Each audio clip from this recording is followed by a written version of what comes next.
for attending today's session. I'll be facilitating. My name is Line Kaspersen. I'm a member of the FICSA ExCom, and I've been asked to facilitate this session today, which is Ask the FICSA Experts on the Post-Adjustment System. This session is an initiative of the Standing Committee on Professionals and Salary Allowances, which is one of the committees that we hold during Council. And the objective of the session is to increase the general knowledge amongst colleagues about PSA issues, to give everyone a chance to ask any questions that they may have about the system which governs our salaries and allowances, as well as to potentially gauge interest amongst any of you to be more active in this committee as we move forward. During the next FICSA Council, which is planned for Valencia in February, there will be one of the permanent technical committee meetings, which this session will feed into in terms of the topics that we will discuss. And there will be more sessions like this one organized in due course. If you do have any topics that are not discussed today that you would like us to find an expert and share more knowledge on in the future, please just send an email to the FICSA Secretariat or to myself or anyone. So I think with that, let me just hand over to Tanya, the FICSA President, and Imed, member of the FICSA Executive Committee for Compensation Issues, to start the presentation. If anyone has comments, please feel free to write them in the chats as we go along. Then I'll keep an eye on them, and otherwise we can do oral comments at the end of the presentation. So over to you, Tanya, I think. Thank you. Thanks so much, Lena. Thanks for the introduction.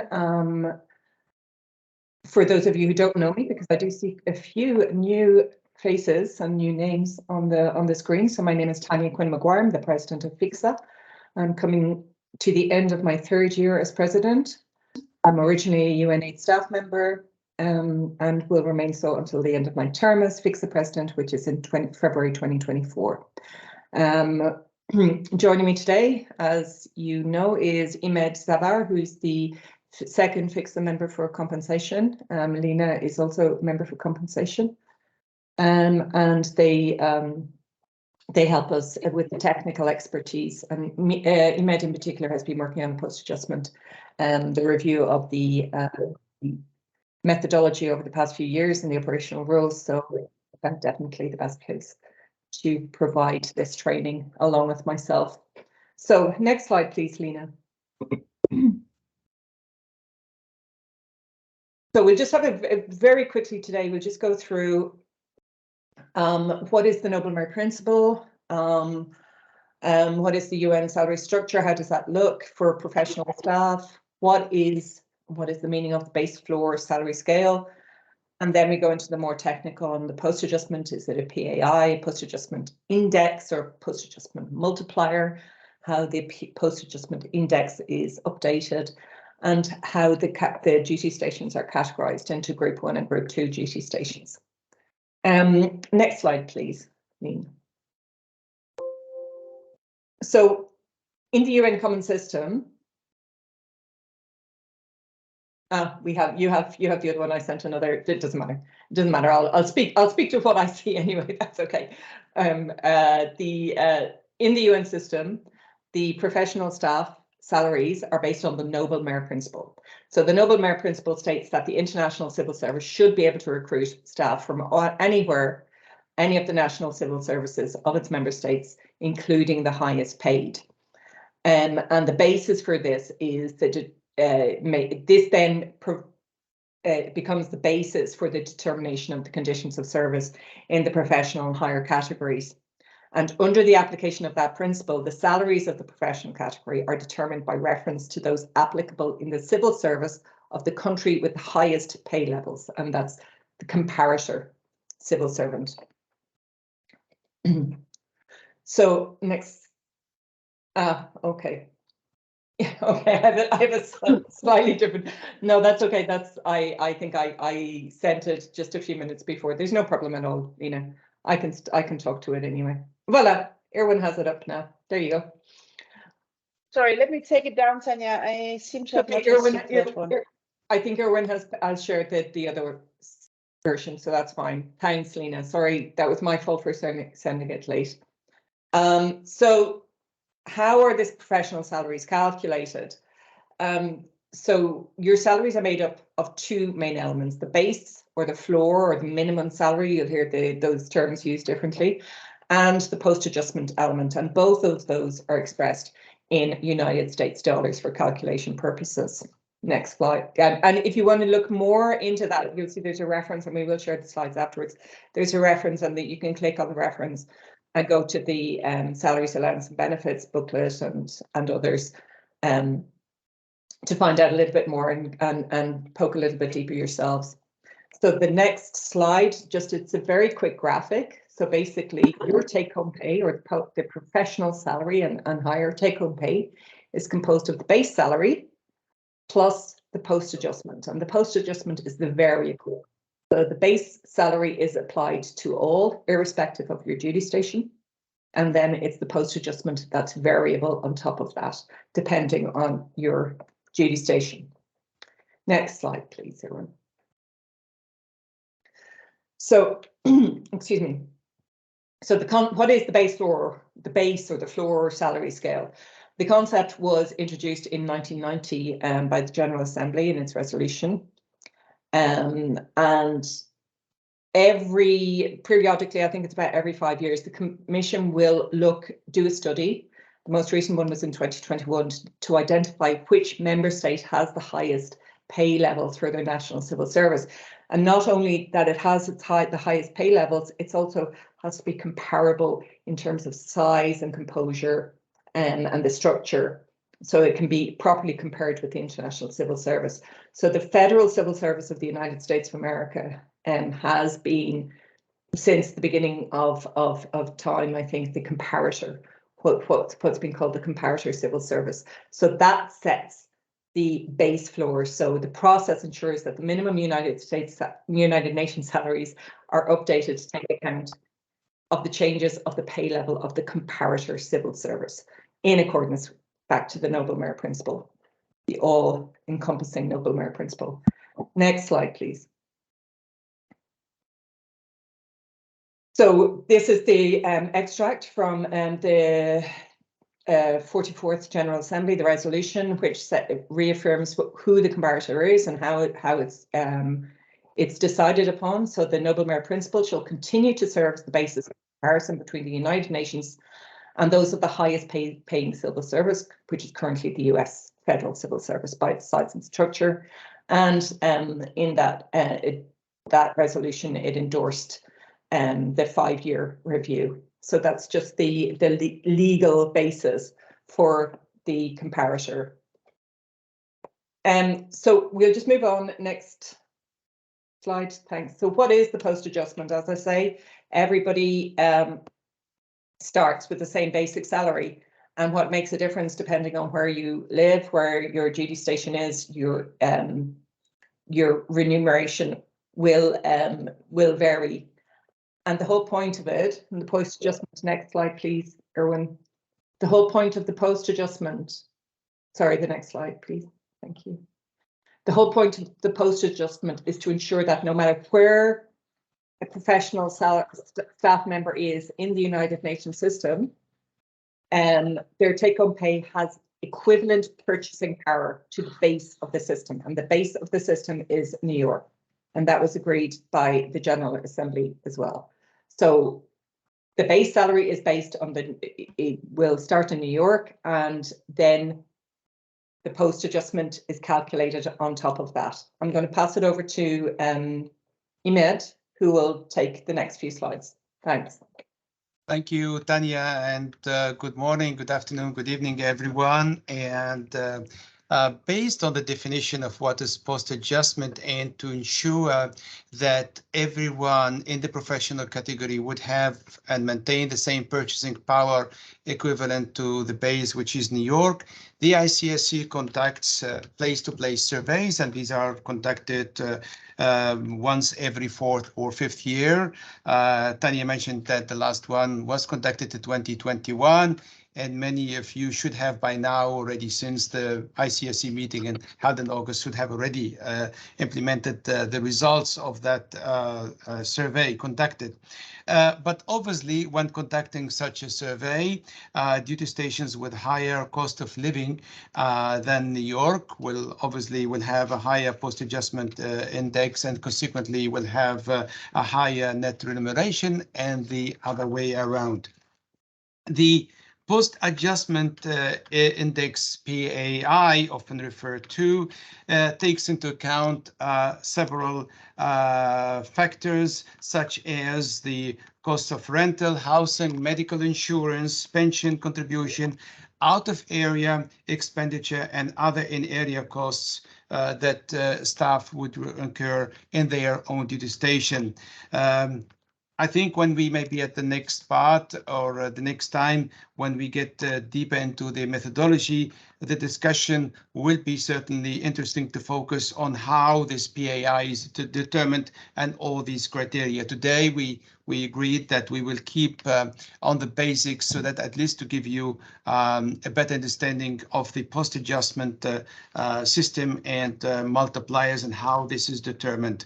So there is a difference between the post-adjustment index and the post-adjustment multiplier. The multiplier is basically the percentage that is added to the base floor salary to determine your final net remuneration, and the multiplier is updated even monthly in most of the duty stations to take into account the currency fluctuation and inflation as well.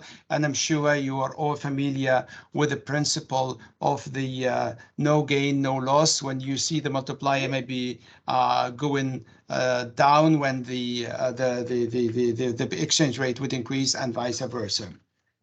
But the methodology for updating the post-adjustment classification also differs between duty stations. There are some duty stations of the so-called hard currency and soft currency, and these are referred to as Group 1 and Group 2 that I will maybe later explain in the next slides. But what you need to really bear in mind that the mechanism to update the PII is designed always to capture local inflation, in particular as measured by the local CPI.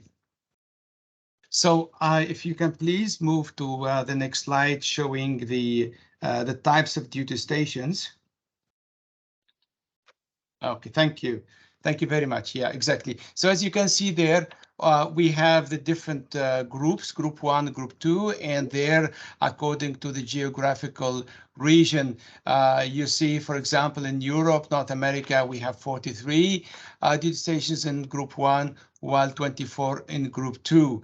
And total duty stations that are all included in the periodical survey by the ICSC is in fact 215 duty stations. So this is really a large operation that the ICSC keeps on conducting ongoing surveys to make sure that the purchasing power parity of all the staff is really maintained and at all time.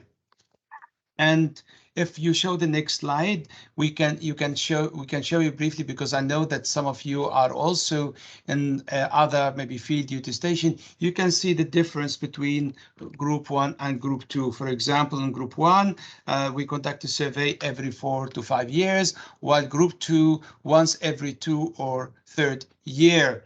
The source of rent data, for example, for Group 1 is purchased from ISRP, while for Group 2, the ICSC will use self-reported data from staff during the survey. The The housing index structure, for example, for Group 1 has got 7 subcomponents, while for Group 2 it's a very simple, has got a simple structure. The currency, Group 1 always the local currency, while for Group 2 they use the US dollar. And also for operational objective of salary setting, always local currency for Group 1, and Group 2 using the US dollar.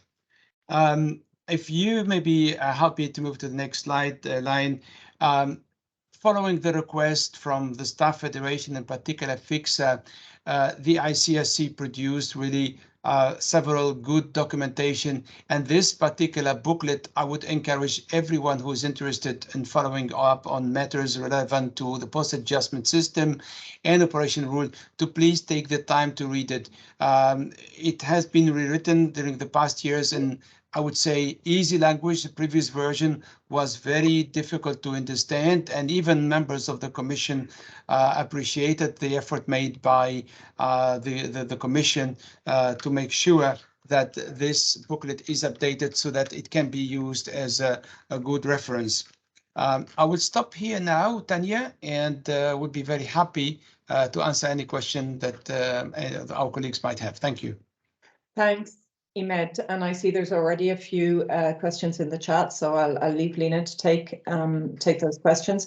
I just wanted to reiterate that this was meant to be a very basic overview to start with, because there will be a second. It's impossible to explain the full system in 1 hour or 2 hours or even in one day, probably. So that's why we're taking it in chunks. And this is the first general overview to give the very basic understanding of the system. Now, of course, we'll answer the questions as they come up, but there will be a more in-depth next step as well. So I just wanted to make that clear. Thanks. Yeah, thank you very much. So we have two questions in the chat already. Perhaps we can start with those. Then others can please raise their hand if they would like to come in. So the first one is from Karen Simonson. And it says, could you please clarify how short-term changes, such as sudden increases in energy costs, are factored into the post-adjustments, particularly if it's only assessed every 4 to 5 years?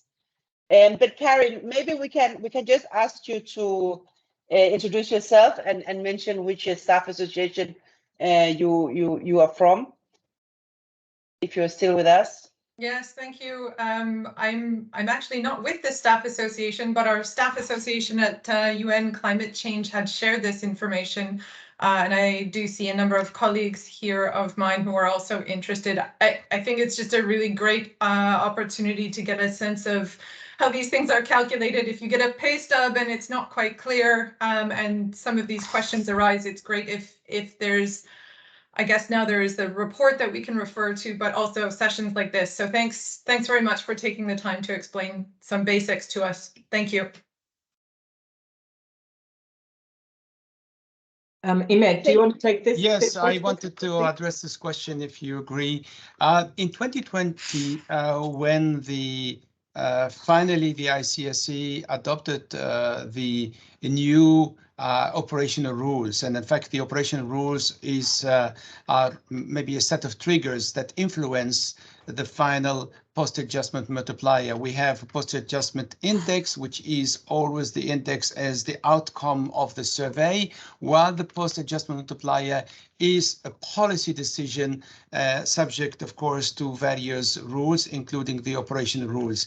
Now, we included some triggers, and in February each year, the Commission or the ICSC Secretariat will conduct a review. And if certain parameters are met, of course, it could lead to a price survey that the Secretariat will immediately conduct to capture all these changes to the cost of living, to ensure that the gap does not grow in both directions. I think this was one of the main requests for that initiated the review of the operation rules, and it came from the General Assembly to address all the possibilities that might lead to a big gap between the post-adjustment index and the post-adjustment multiplier. So it can work both ways here.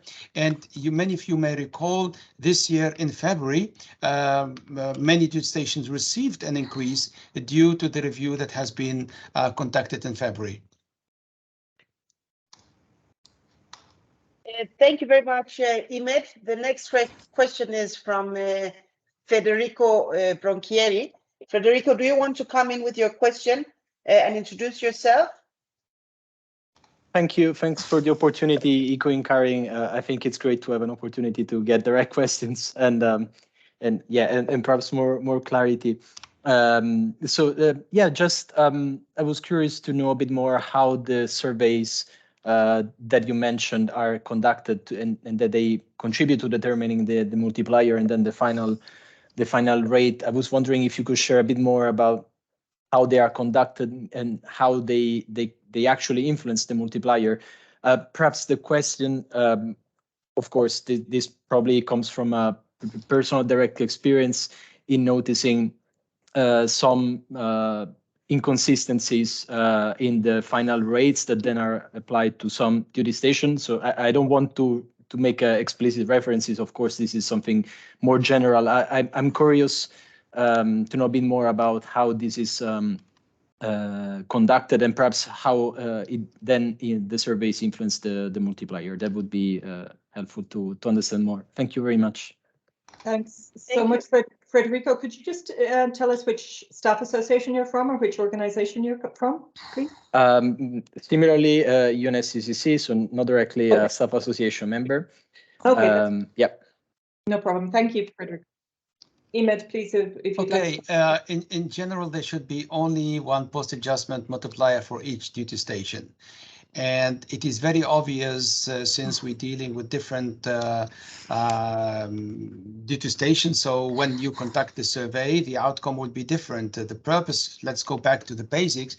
We ensure that your purchasing power is the same, equivalent to those out in New York. So obviously Vienna, for example, where I'm based, will have a different cost of living index. So we maybe will be higher than your duty station. But the objective is to ensure that we all have the same purchasing power there. Now, how the survey is conducted, I think the staff in general play a major role there.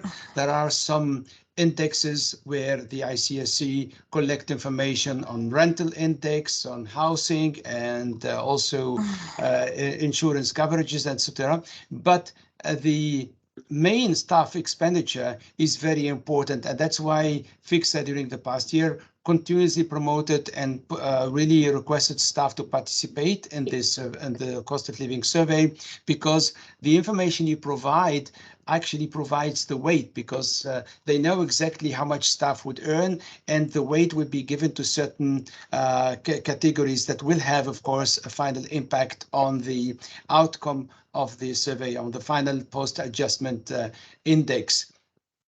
I will stop here and maybe respond to any other questions if there are any.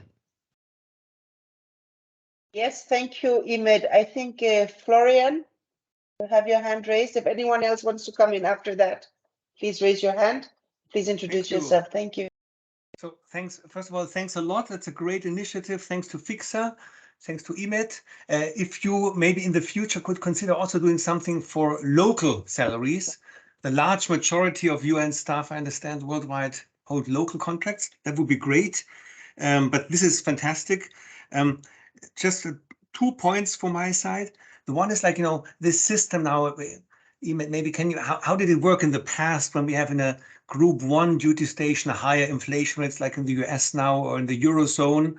How has it leveled out? You know, what is the experience? Because colleagues come to me and they say, yeah, but now it's exceptional, 10% inflation in a group 1 duty station. So, you know, what can we learn from the past? I remember in the 70s, we had very high inflation rates as well. Of course, maybe we had some difference, but some, you know, what is the experience, the lesson learned from the past? How does it level out? I understand, you know, we are always lagging a little bit behind. But in the end, I remember when I joined the UN, it was still an attractive package. And then a second question, if you want, if you allow, is what I've heard, and I didn't really get it yet. We understand that in New York, as we speak, rental prices are very high. Yeah. That's also because in the US system, you can just put up the rent. In Europe, normally you can't do that. You know, you have all these protection for tenants, but in the US you don't have. And how does this impact us here in Geneva? Does it impact, I mean, I understand if prices, rental prices in New York go up a lot, it indirectly has a negative effect for us in Geneva or Vienna or Brussels or Rome or you name it, Bonn or Rome. So if you have some information or some explanation, that would be great. Thanks. If you like, I'll just give a quick response to that, and then Emmet can come in on top. Yes, as you say, absolutely. The housing prices rose dramatically in New York just at the time the surveys were taking place, and it did have an effect on the post adjustment. But you have to remember that the whole point of our salaries is that we have purchasing power with New York, because New York is the base of the whole system. So if New York is expensive, more expensive than Geneva, and some people find it hard to believe, but as somebody who's been there for 3 weeks recently, believe me, New York is more expensive than Geneva. It'll go up or down compared to how expensive it is. So it's adjusted. The post adjustment is really complex. So many items are based on the survey and the weight, the relative importance that's given to each of the items. So housing has a particular weight, or currency that the housing is paid in will have a different weight. So there's a very complex methodology behind that. Now, which is why we decided not to go into the methodology at this time, because on one particular question, going into the details on the methodology, we could spend about 2 hours easily, and it may or may not help your general understanding. So we're trying to keep this discussion at a general level. But I'll pass it back to Emmet to see if he can shed a bit more light. And let me know, Florian, if that answered your question. Yeah, I mean, as Tanya highlighted, the correlation is there. We have to always think of the base for our comparison is always New York. Whatever happens there, it will have either an immediate or a later, and then when we conduct a cost of living survey, an impact on the outcome of the post adjustment multiplier for the other duty stations. Remember when during the lockdown, when many staff actually left New York to stay maybe in other states and cheap area or living outside New York, actually the statistics showed that the rental index went down in New York, while in Europe it remained the same and stable. So always there would be a situation where some new changes will be affecting the local economy in New York, and consequently will have an impact on the rest of the duty station. But back to your first question on the Group 1 and Group 2, in fact, even during the discussion of during the review of the operation rule, the basis for having to group was because in the past, the Group 2, these are field duty stations, they were always vulnerable, and their currency was always fluctuating, while the hard currency duty stations, I would say Geneva, Vienna, London, they always were stable economically. But now, of course, we see different dynamics that many also raising the question, could we still consider maybe Group 1 and Group 2, because it's everywhere in the world economically really very volatile and changing rapidly. But this has been taken into consideration when I assure you during the review. I just also would like to quickly respond. How is the exchange rate taken into account? The exchange rate taken into account on a monthly basis, okay? Because you're supposed to receive an X amount of money in US dollar. Okay, if of course the value of the dollar would increase, they have to lower the post adjustment multiplier to make sure that at the end you're receiving the same amount of money. so that this is again the principle of no gain, no loss.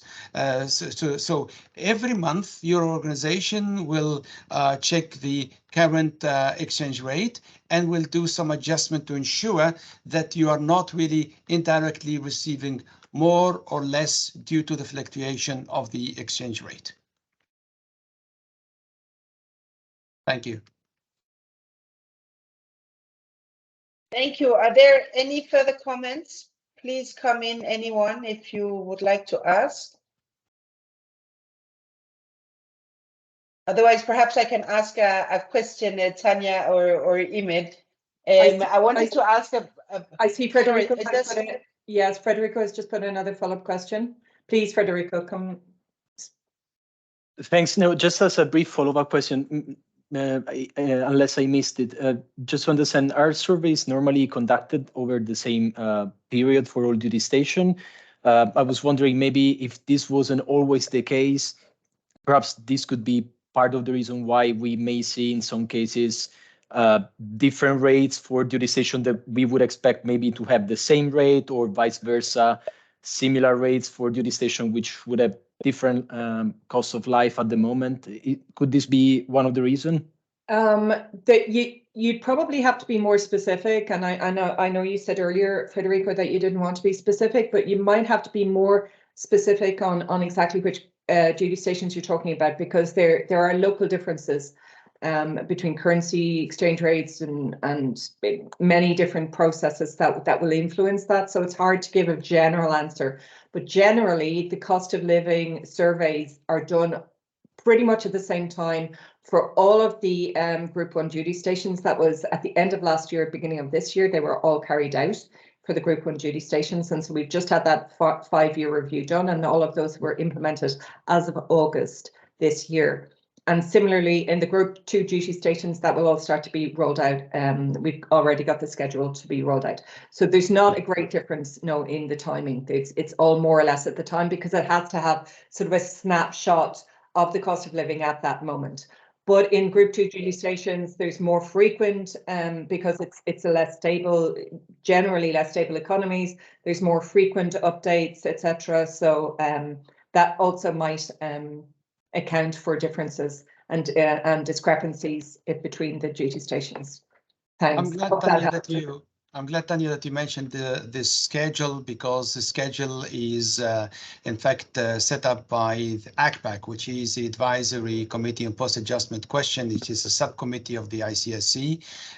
They meet each year to discuss the results of the cost of living surveys and methodological issues or changes, and also set up the schedule. And the schedule is finalized in consultation with the staff federations as well as with the representative of all organizations. You may recall this year, 2021, prior to the initiating the round of surveys, FICSA in particular was very strong about establishing even criteria that need to be first met, so that the survey committee, the local survey committee, could give the go-ahead to go with that. But you have to bear in mind, it's always done in sequence. You have to start collecting prices from New York. You establish the base, and then you start immediately rolling the other surveys to ensure also comparability, so that all the prices would be collected during more or less the same period. Otherwise, it maybe would be subject to different other criteria. Thanks a lot both for the answer. Very helpful. Thank you. Thanks, Federico. And I think if you you'll see in the links, I would strongly encourage you, those of you who have more technical details and really want to understand it, I strongly encourage you to go to the ICSC website. Then there is you can see, as Erwin is very helpfully pointing out, there is the ICSC library, and you can look at all the annual reports, the post-adjustment booklet, the salaries and allowances booklet, and whatever. And if you've got any questions on that, you can come back to us. And also, I think Erwin very helpfully already posted in the chat a little bit earlier a previous session that we had with the ICSC and IMED last year, I think it was, on the post-adjustment system, and that was recorded, and there were some FAQs on that as well. I think it's very helpful to have a look through that. And as I say, this is just one in a sequence of sessions that we're going to roll out, and we definitely, 100% definitely, Florian, will be coming back to general service. It just happened that because post-adjustment is the talk of the town at the moment, particularly at the General Assembly, that we thought we'd start with that one. Sorry, thanks, Lena. I think Florian, please come in again. No, just one more point from my side, maybe more to Tanya specifically. So we understand, with ICSC, we as individual staff associations from the agencies don't sit, but we have you, FICSA, sitting there for us.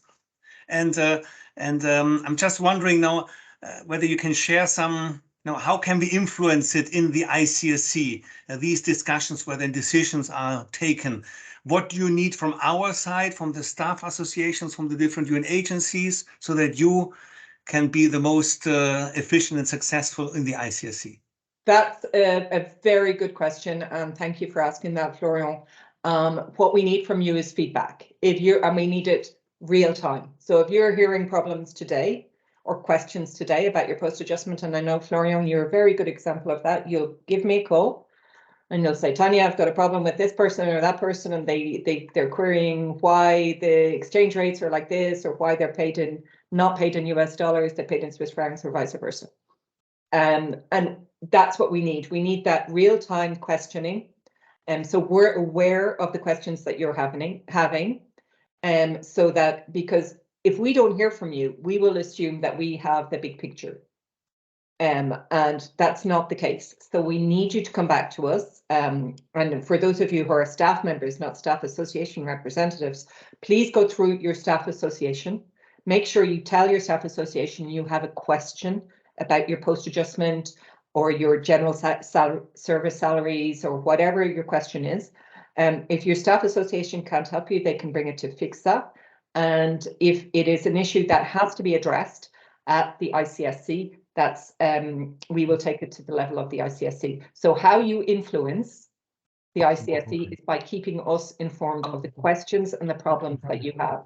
Now, be very assured that we attend every single ad infinitum ICSC working group to our detriment. Lena and Imed, myself, and Mino and many others have been at these meetings, and if there's any issue that has been brought to our attention at any point during the year, they will be raised in the ICSC sessions, including at the ACAPQ, which is sorry, somebody has their microphone open and is talking. If you don't mind just muting your microphone, thank you. So rest assured that at the ACAPQ, so that's the committee in the ICSC that looks at the advisory committee on post-adjustment questions, and that's where all of these issues are specifically discussed. So that meets twice a year, or once a year actually, I think it is, in person, and FICSA will sit there and literally goes through the methodology line by line almost, and asks questions on why are parking fees so expensive in New York, and how does that influence the post-adjustment multiplier when it gets to Vienna or Geneva or anywhere else. And it's not the most fascinating conversation in the world, but it's a very, very, very important conversation for our staff. So any of those questions, there is no such thing as a stupid question, and they will help us represent you even more. And thank you for that question, Florian. Thank you. Imed. Yeah, I raised my hand because I really wanted to also say thank you, Florian, for this question. And if I may add something to what just Tanya added, I've been a member of the FICSA ExCom for many years as well. And I think what most important, if to answer your question, is FICSA needs the political support and also your financial support. That is very important, because often these exercises of even ongoing review of methodology, it takes time, and it requires, of course, FICSA to have a proper delegation attending and following up on those meetings, and therefore the financial support is very helpful because it will give us the resources that we need to really conduct a proper review. Of course, if you happen to develop capacity and you have expert statisticians, this will be a great asset for FICSA, because often during the review of the outcome of any cost of living survey, organizations and staff federations are requested and invited to send statistician experts to look into the data there, and this can be very costly. So FICSA has to pay for these external statisticians who travel there to New York to sit for 5 days with the ICSE Secretariat looking into that data. But if you happen to have, of course, expert statistician who could really be helpful, that will save a lot of cost to everyone. But again, in response to an earlier question raised, and I know maybe the colleague was referring to maybe a duty station with currently 2 post-adjustment multiplier. I think we need to ensure, as also staff representative, staff federation, that the final outcome that is been discussed after lengthy, really an extensive discussion, is being implemented consistently within each duty station, as we would like to avoid this situation to backfire, not only on one duty station, but on other duty stations. So you play a major role also in communicating the results and ensuring that everyone understands how these really the final results have been determined, providing really evidence to confirm to the staff and convince them that the process has been fair and transparent following a clear methodology. Thank you, Tanya. Thanks, Ahmed. And actually, there's one area I forgot to mention. Of course, the most important way you can influence the surveys is by taking the survey, is by actually filling out the survey. If you don't fill out the survey, I'm sorry, but we can't help you. You know, you have to, we cannot guess how it is in your duty station. You are the only one who knows how much you pay on your grocery bills or your petrol every week or whatever. So please ensure that you fill out those surveys, unless for some reason, and it's a very, very rare occasion, the federations have met and have decided that there is a reason not to fill out the surveys, and that happens really very, very rarely. So encouraging your members, when you see any communication from FICSA on these issues, on either the general service salary methodologies or the professional salaries, please share that with your staff members, and please encourage them to fill out the surveys. And also FICSA has been holding and held last year for the Group 1 duty stations quite a few information sessions in coordination with the ICSC to give an information, literally help you through step by step how to fill out the survey, and why is the survey worded this way or not that way, and what is the importance of out of area or the not importance of out of area. So if there is a reason, if you think that you need those sort of sessions, again, please reach out to FICSA. That's what we're here for, to help you understand these issues. Thank you, Lena. Yeah, thank you very much. I think we have a few more questions, but maybe just to say before Birahim, you can come in, that I think the post-adjustment is one of very many issues discussed at the ICSC sessions. So what has just been said holds true for a wide range of issues. This could be, new ethics policies. It could be new, changes in terms of parental leave guidance within your organization, experiences with teleworking. Any of these kinds of, if you do a survey or something like that, is useful to help inform the general, opinion of FICSA, which is of course made up of all of that plus, consultation with experts and all of that. So with that, let me please, Birahim, please come in. Thank you very much, Lynn. I have a question, not a question because I don't think that is the appropriate place to have the answer, but just to give you our situation. We are Universal Postal Union in Bern, And we are, I think there is one other international organization, but they are surely not FICSA members. So we are the only one that are FICSA members, and we are basically the only international organization in Bern. We received from ICSC the messages to conduct the survey.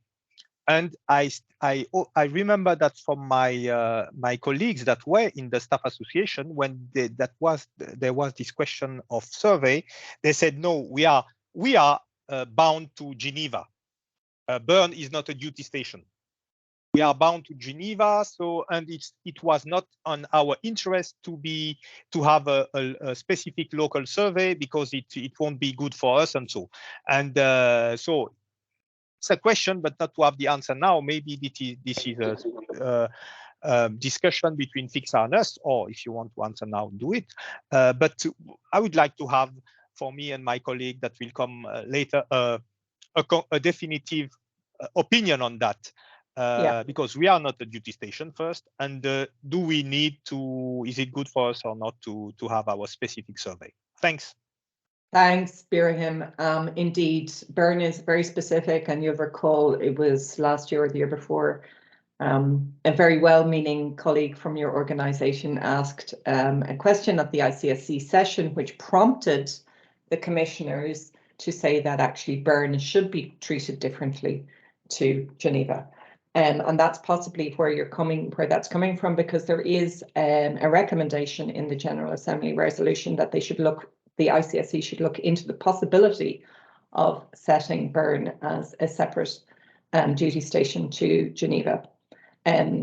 We, I think you recall at the time, we begged your colleague to please not take the floor on this, and it was very much a well-meaning question, and they didn't understand the implication of that question.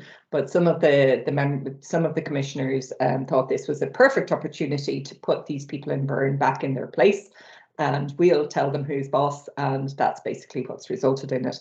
But at the moment, there has been no decision for Bern to have a separate post-adjustment to Geneva. So there has been no decision on that, and I don't really understand why there is a salary survey going ahead, if it's for professional salaries. And I would suggest we take this offline, and perhaps we'll set up a meeting in the next few days to look into it in more detail. Thanks, Okay. Birahim. Thank you. Thank you. Tracy, over to you. Thank you very much. Yeah, this is really interesting, and I really welcome it. And I'm happy to see that there are so many people from Bonn online and listening to this. It makes our lives a lot easier that we don't have to explain everything again if you guys have already taken care of it. You are the experts in this area. One of the things I did want to address is how can people support the work of FICSA, and that is definitely sending people to council, where a lot of these issues can be discussed in great detail, and it's where we have time and focus to be able to do it. And for the people who are not ex-com members but staff members as part of FICSA, supporting your representatives who do go to council, because we always get, oh, why so many people going? And it's, you know, this must be sort of like a nice thing to do. And I don't think people realise how much hard work goes into these, and dedication and knowledge. And so any support we can get from staff members in support of that, I think, would be very much appreciated. We also want to hear from staff members what you would like for us to discuss at the FICSA councils, and especially with regard to this sort of issue. It's becoming more and more important with what's going on in the world. The price parity is changing, exchange rates are all over the place. And the consumer price index is rising just quite frighteningly at the moment, which has implications not only for us as staff members, but for our organisations who are having to pay staff salaries, right? So there's a knock-on effect of this as well. And on that note, I did want to bring up a point that somebody had raised with me recently. Bonn has one of the lowest post-adjustment levels, I believe, in the whole of Europe, and it seems to be sinking. That we now have, from what I understand, duty stations that you'd be quite surprised to hear actually have a higher post adjustment than bond does, and it's making it very attractive to UN organisations to move to bond, as we've seen recently, because employers are also saying, great, we don't have to pay as much money if we're in bond as we would do if we were in Geneva. But you know, the issue here is that there are so many other parts of the puzzle, and I think we need to understand all of them and the implications that they will all have. So I welcome this. I look forward to more. Thank you so much, guys, for doing this. Thanks, Tracy. Absolutely, it is just one part of the puzzle, as you point out, very much so. And there is lessons have been learned in the past, but unfortunately, organizations are a little bit like politicians, and they make decisions on short-term basis. And at the moment, the German government is working to ensure that the bond post-adjustment is lower because they're giving subsidies for buildings and other things. So the post-adjustment ends up being a little bit lower than perhaps it should be. So there is definitely an influence from the member states there, which is whether it's ethical or not. That's another question. And we've also got experiences from the past where organizations have moved sections like their HR to Kuala Lumpur or to Budapest or whatever, where they were initially lower cost duty stations, and they ended up over time actually the cost of those duty stations not bearing exactly the cost savings that the organizations had promised, and also not factored the cost benefit analysis oh, I'm sorry, somebody's and there's also the cost benefit analysis maybe didn't take into account the amount of really, you know, costs of relocation or letting go of staff, etc., etc. So there's sometimes a very short-term vision when organizations are moving duty stations, and I'm speaking from experience as well, as my organization has recently done just that. Andrea is smiling. There's I saw a question on the GS from Mary. Thanks. There's absolutely a very different increase. There's and this is what we'll go into another time, and this is also very important for staff reps to be able to explain this to staff. There are two different salary processes. The locally recruited staff, it's all about, it's under the Fleming principle, which is about the cost of labour in the duty station. Whereas the Noble Mayor principle is about the cost of living. And that's a very different comparison. There's a very different methodology. I'm not going to go into the details in the methodology, but the difference is you cannot compare G staff and professional staff salaries. It's like comparing apples and oranges. You just can't do it, and we're happy to come up with a more to liaise with you, Mary, to give a more fleshed out response to that, because it's one that we hear all the time. And thanks for raising the question. Andrea, I think your hand is up. Sorry. You're muted, Andrea. Sorry. I see that we are almost approaching the session. So from my side, I would like to, in a way, regard FICSA for this session, and I would like basically to mention what Gloria was saying, in the sense that we should have something similar in a way for the local salary survey. And as Tracy was saying, this session was triggered by the FICSA Council.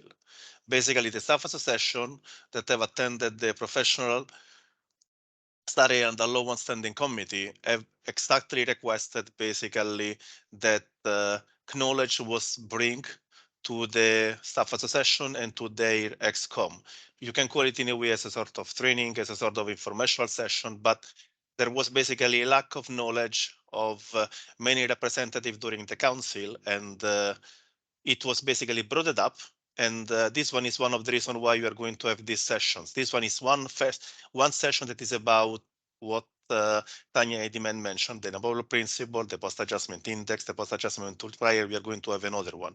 So I'm not telling you that you need to wait that we're going to have a council to trigger a request, but it's the place where you can basically request something to be delivered as an index of decision to FICSA. If for whatever reason it is something that cannot be taken on board from your staff association or potentially even by the PSA standing committee.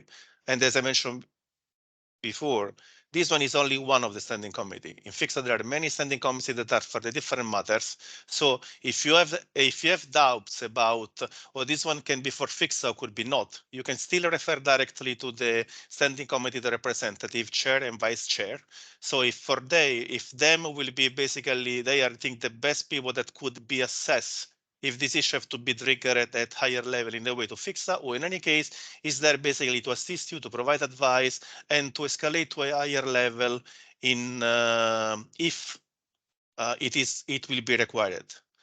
In addition, the council is approaching, so use this time somehow to raise your point that you would like to raise on the council. Don't wait just the last minute that you will attend the council and you don't know which point in a way you would like to bring to the attention of the council. This one is a good time to reflect on which are the issues or which could be the possible issue.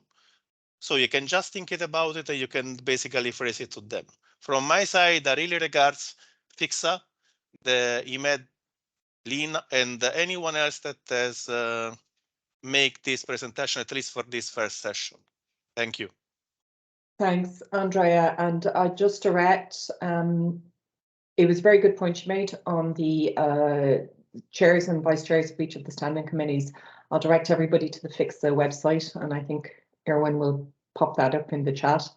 And you'll see there the 7 standing committees that we have on the topics, from professional salaries, general service salaries, HR issues, staff management relations issues, social security, occupational health and safety, field, staff issues, etc.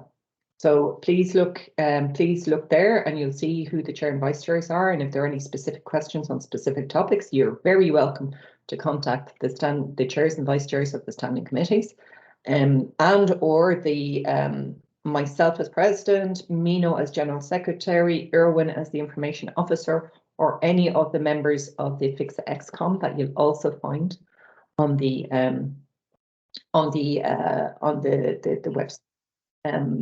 So it's all there for you. Please look into that. If there's any way we can improve our website, please also let us know. That's what we depend on your feedback for this. Thank you. Sorry, can I come in just 30 seconds? Again, to complement what Tanya in any case mentioned before about the cost of living survey, we don't have I recommend that you don't only complete the survey. You need to take your time to read the question and to answer properly the question. I saw many staff that when start to compile the cost of living survey don't take proper attention on the question, and they start to put the cost of living in the wrong way. Whenever you're going to have the survey, you're going to have expenses that can be monthly, yearly, even every 5 years. There is many people that whenever they start to complete the cost of living survey, doesn't really take attention completely to the question, and I don't know, instead to put an amount that is for 1 year, you put monthly, or in a way the way around. So don't only fulfill completely the survey. Take your time, take attention to the question, and complete properly the survey. Thank you. So let those be the final wise words for today. Thank you everyone so much for your participation. I was very happy to count 70 attendees at its maximum. So thank you very much for that. And thank you to everyone who has shared the invitation widely. Please do send us an email if there is any feedback or any other topic that you'd like to discuss either in a session or on a one-on-one basis. So I think with that, let's close the session on time. Thank you very much, everyone. And thank you, Tanya and Imed, though I think he has left already for the